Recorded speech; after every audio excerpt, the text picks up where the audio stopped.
Hello guys, welcome to focus online classes. एक बार फिर से आपका स्वागत है हमारी इस क्लास में। आज हम करंट अफेयर्स का सेशन लेकर आए। आज है तारीख 26 और आपसे एक रिक्वेस्ट है कि हमारा जो करंट अफेयर्स की ये सीरीज़ है, आप इसको ज़्यादा से ज़्यादा शेयर करें ताकि हम आपको डेली बेसिस पे आगे भी दे सकें।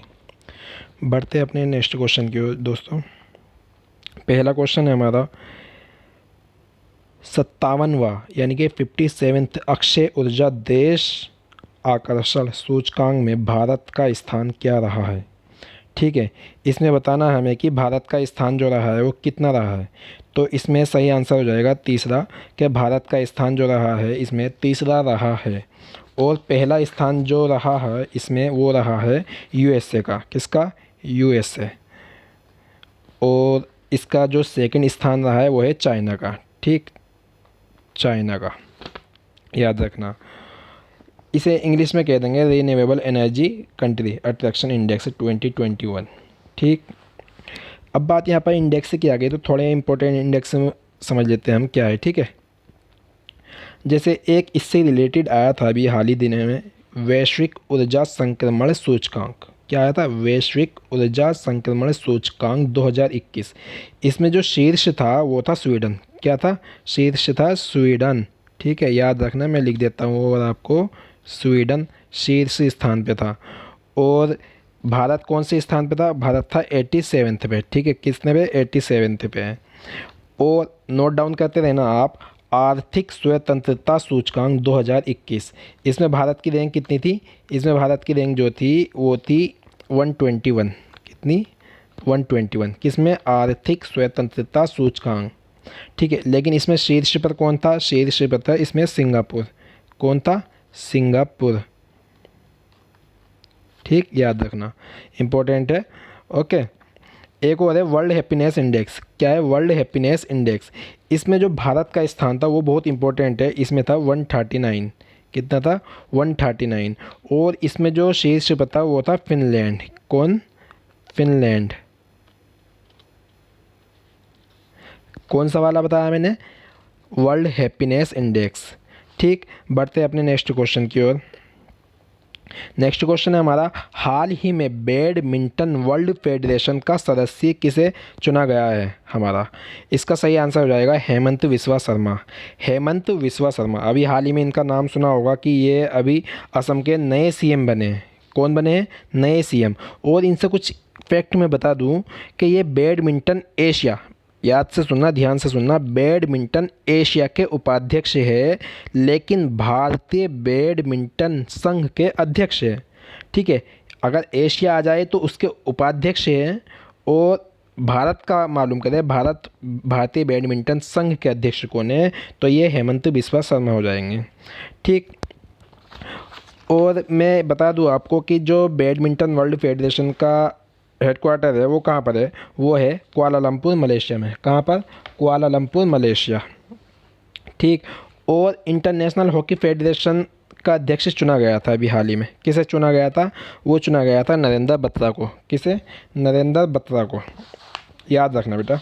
ठीक है, और इसमें अभी ऑप्शन लिखे है, ऑप्शन नंबर बी जो है, ये ऑप्शन नंबर बी, तो ये यानी कि रघुनाथ मोहपात्रा है। अभी हाल ही में इनकी मृत्यु हो गई है। और ये उड़ीसा के एक मूर्तिकार थे। कौन थे? उड़ीसा के एक मूर्तिकार, डेविड एटनबरो।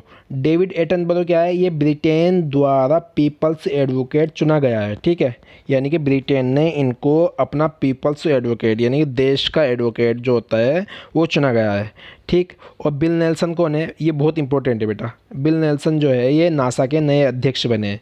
पहले कौन थे? जिम बेडिस्टिन थे। ठीक है, पहले कौन थे? जिम बेडिस्टिन थे, लेकिन वो अब हट गए हैं वहाँ से अपने स्थान से। अब ये बिल नेल्सन बन गए हैं। ठीक है, बढ़ते हैं अपने नेक्स्ट क्वेश्चन की ओर। हाल ही में पहली बार मोनाको ग्रैंड प्रिक्स 2021 का खिताब किसने जीता है? ठीक है, इसका सही आंसर हो जाएगा option number C, Max Verstappen ने। ठीक, और अभी हाल ही में कुछ ग्रैंड प्रिक्स हुए हैं। ठीक है, जैसे Bahrain grand prix Lewis Hamilton ने जीता है, पुर्तगाल ग्रैंड प्रिक्स वो भी लुइस हैमिल्टन ने जीता है। स्पेनिश ग्रैंड प्रिक्स वो भी लुइस हैमिल्टन ने जीता है। लेकिन मैक्स वर्स्टेपन ने इसके अलावा यानी कि मोनाको ग्रैंड प्रिक्स के अलावा भी एक ग्रैंड प्रिक्स जीता है। उसका नाम है एमिलिया रोमांगना। क्या नाम है? Emilia Romagna. Emilia Romagna grand prix Max Verstappen ने। और ये किस गाड़ी के ड्राइवर है? ये होंडा गाड़ी के ड्राइवर है, ठीक है। और जो लुइस हैमिल्टन है ये किसके है? ये रेडबुल के ड्राइवर है। बढ़ते हैं अपने नेक्स्ट क्वेश्चन की ओर। हाल ही में किस देश ने प्रति व्यक्ति आय $2,227 यानी कि जो हमारे इंडिया की रकम बैठेगी ये बैठेगी 1,62,000 रुपये के साथ भारत को पीछे छोड़ दिया? ठीक है, बहुत इंपॉर्टेंट क्वेश्चन है, किसी न किसी एग्ज़ाम में पक्का आएगा, अच्छे से इसे देख लेना। वो देश है बांग्लादेश, ठीक है, बांग्लादेश। बेटा एक टाइम ऐसा था जब 1947 का टाइम था तो बांग्लादेश और पाकिस्तान एक ही थे, ठीक। और तो ये भारत की जो प्रति व्यक्ति आई थी उसका भी आधा नहीं था, ठीक है, बांग्लादेश के पास। लेकिन अब भारत को पीछे छोड़ दिया है, ठीक है। इसको बोलते हैं उत्पत्ति हुई, यानी कि आपको बोल दूँ तो यानी कि डेवलप हुआ वहाँ पर, ठीक है। अब बात बांग्लादेश की चलिए तो बांग्लादेश से हम कुछ फैक्ट जान लेते हैं, ठीक है। बांग्लादेश की जो कैपिटल है वो है ढाका। क्या है? कैपिटल ढाका। और ढाका में ही बिम्स्टेक का मुख्यालय है, ठीक। करेंसी यहाँ पर टका चलती है। प्रधानमंत्री शेख हसीना है और शेख हसीना को डॉक्टर कलाम स्मृति अवार्ड दिया गया था, ठीक है। शेख हसीना को डॉक्टर कलाम स्मृति अवार्ड मिला था। और जो यहाँ के प्रेसिडेंट है अब्दुल हमीद है। और यहाँ के सेना के अध्यक्ष जो है मोहम्मद शाहीन इकबाल थे, थोड़े अभी पॉपुलर हुए थे ये, ठीक है। और यहाँ का एक युद्ध अभ्यास है, ठीक है, युद्ध अभ्यास संपेती 9 जो मेघालय में किया गया था। क्या? संपेती 9 जो मेघालय में किया गया था। और यहाँ पर भारतीय राजदूत कौन है? वो है विक्रम दुर्रई स्वामी। कौन? विक्रम दुर्रई स्वामी, ठीक। कुछ फैक्ट और जान लेते हैं। अभी हाल ही में 50वां स्वतंत्रता दिवस समारोह शामिल हुआ, ठीक है। यानी कि समारोह जो हुआ उसमें पीएम मोदी ने अपनी शिरकत फरमाई, यानी कि पीएम मोदी जी गए थे। अब वो किस दिन हुआ? 50वां स्वतंत्रता दिवस इसका बांग्लादेश का वो है 26 मार्च, ठीक है। क्या है? 26 मार्च, ठीक।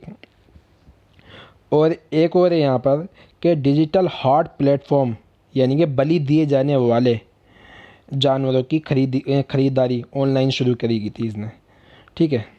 और भारत ने हाल ही में इसे 10 ब्रॉड गेज डीजल इंजन भी दिए। ये याद रखना, आ सकता है रेलवे के एग्ज़ाम में, किसी भी एग्ज़ाम में, कि हाल ही में 10 ब्रॉड गेज डीजल इंजन किस देश को भारत ने दिए। तो आंसर हो जाएगा आपका यानी कि बांग्लादेश, ठीक है। बढ़ते हैं अपने नेक्स्ट क्वेश्चन की ओर। गोलापागोस द्वीप समूह किस महासागर में स्थित है? ठीक, आंसर होगा इसका प्रशांत महासागर।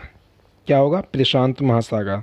और बेटा मैं ये बता दूँ, जो यहाँ पे गोलापागोस द्वीप समूह है, यहाँ पर डार्विन्स आर्क यानी कि डार्विन्स आर्क एक जगह है जो इस टाइप की बनी है। मैं बता दूँ आपको बना के, ये पहले यहाँ ये जो रूफ थी, ठीक है, वो ढह गई। अब यहाँ सब में पानी पानी है, ठीक है, यहाँ सारा पानी पानी है, पानी के बीचों बीच खड़ी है। हाँ, और यह साइट जो ये साइट है, ये यूनेस यानी कि यूनेस्को की वर्ल्ड हेरिटेज साइट में शामिल है। बात यहाँ पर थोड़ी मैं बता दूँ आपको प्रशांत महासागर की। चलिए तो प्रशांत महासागर से जान लेते हैं। ये जो प्रशांत महासागर है ना, ये पृथ्वी का 1/3 यानी कि 3 में से जो पृथ्वी का हिस्सा है 1/3 उसका हिस्सा 1 है, ठीक है, फैला हुआ है। और ये है विश्व का सबसे बड़ा महासागर है। क्या है? विश्व का सबसे बड़ा महासागर है। और इसकी जो मैरियाना गर्त है, जिसकी यानी कि गहराई है 11033 मीटर, ठीक है, मीटर। तो ये है, तो ये इसकी सबसे गहरी गर्त है, ठीक है। क्या है? इसकी सबसे गहरी गर्त है, ठीक है। जब प्रशांत महासागर की बात चली तो महासागरों के बारे में थोड़ा जान लेते हैं हम। हमारे करंट में यही बात है कि अगर हम करंट अफेयर्स की बात करेंगे थोड़ा स्टैटिक भी लेके चलेंगे, ठीक है। इसके कुछ मैं द्वीप बता दूं क्या, जैसे महासागर के जो द्वीप है, जापान द्वीप हो गया, टोंगा हो गया, एल्यूशिन हो गया, फिलीपींस द्वीप, सब प्रशांत महासागर में आते हैं, याद रखना, ठीक है। और बात पहला ऑप्शन है हमारा हिंद महासागर। यह है तीसरा सबसे बड़ा है, ठीक है, यह है तीसरा सबसे बड़ा। पहला प्रशांत हो गया, तो दूसरा कौन सा सर? दूसरा कौन सा है? दूसरा है अटलांटिक, ठीक है, अटलांटिक महासागर जो है ये दूसरा सबसे बड़ा महासागर है और इसकी आकृति जो है ना अटलांटिक की एस टाइप की है, ठीक है, एस टाइप की। हाँ, और ये प्रशांत महासागर का आधा है। इसका सबसे गहरा स्थान जो है प्यूटोरिका यानी कि प्यूटोरिका गर्त है। क्या नाम है? प्यूटोरिका, ठीक है। प्यूटोरिका गर्त किसकी है? अटलांटिक की। और प्रशांत की क्या है? मेरियाना है, ठीक। अब प्यूटोरिका जो गर्त है, अब क्वेश्चन घुमा के मालूम कर सकता है आपसे कि प्यूटोरिका गर्त किस महासागर में है? प्रशांत, अटलांटिक, हिंद महासागर और जी आर्कटिक महासागर। तो ऑप्शन हमारा क्या होगा? अटलांटिक, क्योंकि ये क्वेश्चन आया हुआ है, अच्छा क्वेश्चन है। अब इसके द्वीप देख लो अटलांटिक के, जो यूके है यानी कि यूनाइटेड किंगडम, ये भी इसी के अंतर्गत आता है। और कैरिबियन द्वीप और फॉकलैंड द्वीप, ये ज़्यादा मोस्ट है, ठीक है। यूके द्वीप किस महासागर के अंतर्गत आता है? वो है अटलांटिक, ठीक है। दूसरा है हमारा आर्कटिक महासागर। क्या है? आर्कटिक महासागर। तो आर्कटिक महासागर जो है ये दोनों महासागर बर्फ़ से ढके रहते हैं। इसे आर्कटिक बोल दो या अंटार्कटिका बोल दो, ठीक है। ये जो दोनों महासागर है ये बर्फ़ से ढके रहते हैं, ठीक। लेकिन थोड़ा हिंद महासागर के बारे में पढ़ लेते हैं हम कि हिंद महासागर में क्या क्या है। ये तीसरा सबसे बड़ा महासागर तो है, ठीक है। ये लगभग जो समतल प्रकार का है। किसका? समतल प्रकार का है। और ये केवल एक ऐसा मात्र महासागर है जिसका नाम देश के नाम पर रखा गया है, यानी कि हिंद के नाम पर रखा गया है। किसके? हिंद के नाम पर, हिंद। और हिंद क्या है? हमारा इंडिया, ठीक। एकमात्र ऐसा है जो यानी कि किसी देश के नाम पर रखा गया। इसमें कौन कौन से सागर आते हैं? जैसे अरब सागर, लाल सागर, खंबात की खाड़ी, बंगाल की खाड़ी, मन्नार की खाड़ी, जावा सागर, अंडमान सागर, ठीक है। एक बार रिपीट कर देता हूँ। अरब सागर, लाल सागर, खंबात की खाड़ी, बंगाल की खाड़ी, मन्नार की खाड़ी, जावा सागर, अंडमान सागर। और इसमें द्वीप कौन कौन से आते हैं? वो आते हैं श्रीलंका द्वीप, अंडमान निकोबार, मेडागास्कर, लक्षद्वीप, मिनिकॉय द्वीप, ठीक। और इसका सबसे गहरा स्थान कौन सा होगा? वो होगा सुंगडा गर्त। क्या है? सुंगडा गर्त। मैं लिख देता हूँ, सुंगडा गर्त, ठीक बेटा। बढ़ते हैं अपने नेक्स्ट क्वेश्चन की ओर। हाल ही में वित्त वर्ष 2020 से 2021 में भारत में कुल कितना एफडीआई आया है? ठीक, तो इसका सही आंसर हो जाएगा पहला ऑप्शन, ठीक है, $81.72 बिलियन, ठीक। और लास्ट टाइम जो आया था वो आया था 74.39, ठीक है। कितना आया था? 74.39 मिलियन यानी कि बिलियन डॉलर। और ये पहले वाले से 10 गुना अधिक है, ठीक, याद रखना। और इसमें सबसे ज़्यादा इंडिया में जो सबसे ज़्यादा इन्वेस्ट करा एफडीआई यानी कि जो बाहर के देश है, दूसरे देश है, वो इंडिया में इन्वेस्ट करते हैं, उसी को एफडीआई बोलते हैं। सबसे ज़्यादा जो इन्वेस्ट करा है वो करा है सिंगापुर ने और दूसरा करा है यूएसए ने, ठीक है। मालूम कर सकता हूँ एफडीआई मालूम ना करके ऐसा मालूम कर दे। अब हाल ही में वित्त वर्ष 2020-21 में जो भारत में कुल एफडीआई आया है उसमें सबसे अधिक किस देश ने इन्वेस्ट किया है? वो आंसर हो जाएगा आपका सिंगापुर। क्या आंसर हो जाएगा? सिंगापुर, ठीक है। और दूसरा कौन सा है? दूसरा है यूएसए। क्या है? यूएसए, याद रखना बेटा, ओके। बढ़ते हैं अपने नेक्स्ट क्वेश्चन की ओर हम। किस भारतीय खिलाड़ी ने युगांडा इंटरनेशनल बैडमिंटन टूर्नामेंट 2021 के पुरुष वर्ग का खिताब जीता है? ठीक है, ये क्वेश्चन देखो पुराने हैं लेकिन मैंने आपके लिए लेकर आया क्योंकि ये क्वेश्चन ऐसे है कि मिल जाते हैं कहीं ना कहीं, ठीक। तो इसका आंसर हो जाएगा वरुण कपूर, ठीक है। वरुण कपूर तो ये पुरुष वर्ग में, लेकिन मालविका बसोंड, क्या है? मालविका बसोंड ये महिला वर्ग में है जिन्होंने ये खिताब जीता है, ठीक है। और ये कब हुए थे? ये हुए थे 28 यानी कि 25 से 28 फरवरी, 25 से 28 फरवरी के बीच हुए थे, ठीक। और कहाँ हुए थे? युगांडा में हुए थे। कहाँ पर? युगांडा के, यानी कि युगांडा के इंडोर स्टेडियम में हुए थे। और युगांडा की कैपिटल क्या है? युगांडा की कैपिटल है कंपाला, ठीक है। क्या है? कंपाला, मैं लिख देता हूँ कंपाला।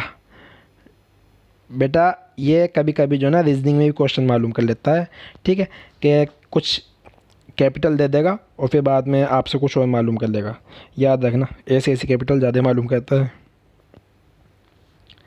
बढ़ते हैं अपने नेक्स्ट क्वेश्चन की ओर हम। 1 मार्च 2021 को किस देश ने मोहम्मद अल ख्वाजा को इजराइल में अपना राजदूत नियुक्त किया? इजराइल अभी ठीक है, थोड़ा चर्चा में था इज़राइल और पैलेस्टाइन, ठीक। तो वो आंसर हो जाएगा हमारा यूएई, ठीक है, यूएई, यानी कि क्या हो जाएगा, जो दुबई है यूएई, यूनाइटेड एमिरेट्स, ठीक है।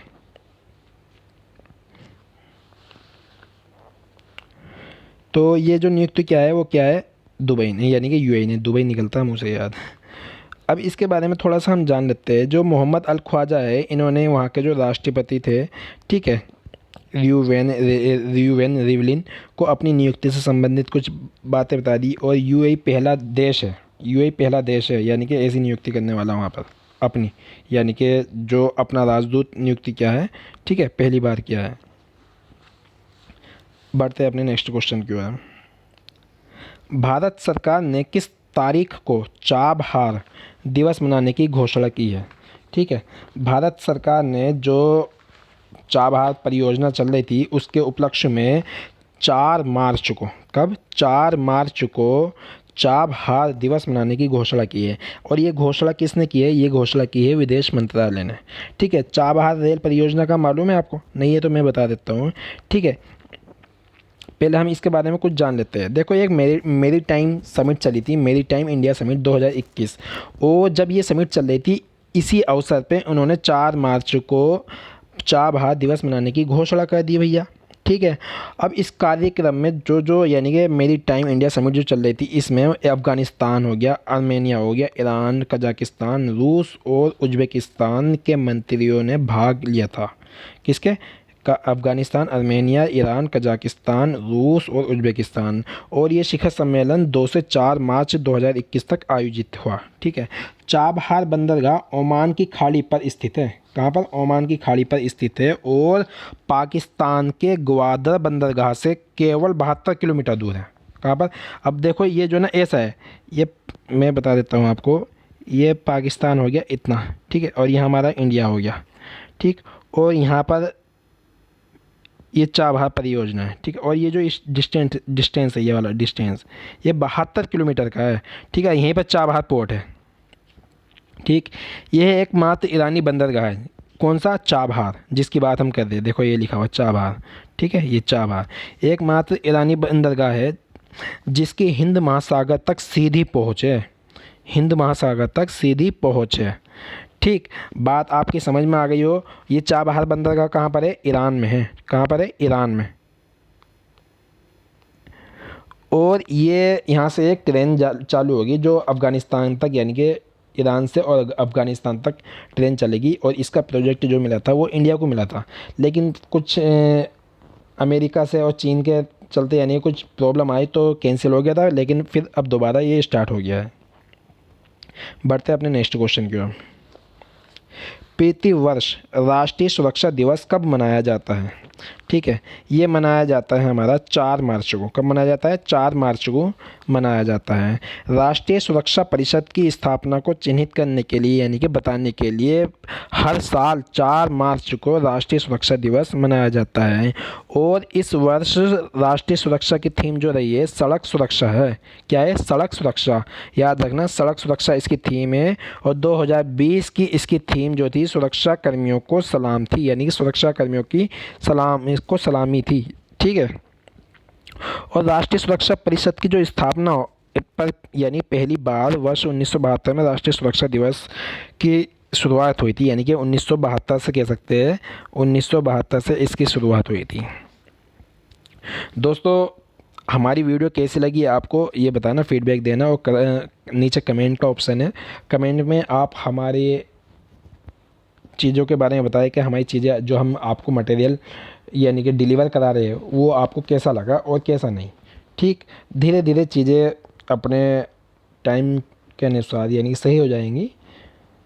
और आपसे एक रिक्वेस्ट है हमारी कि आप हमारे चैनल को ज़्यादा से ज़्यादा सपोर्ट करें, क्योंकि इस चैनल को अभी सपोर्ट की ज़रूरत है, ठीक। अभी क्या, हमेशा सपोर्ट की ज़रूरत होगी, क्योंकि आपका अपना चैनल है, ठीक।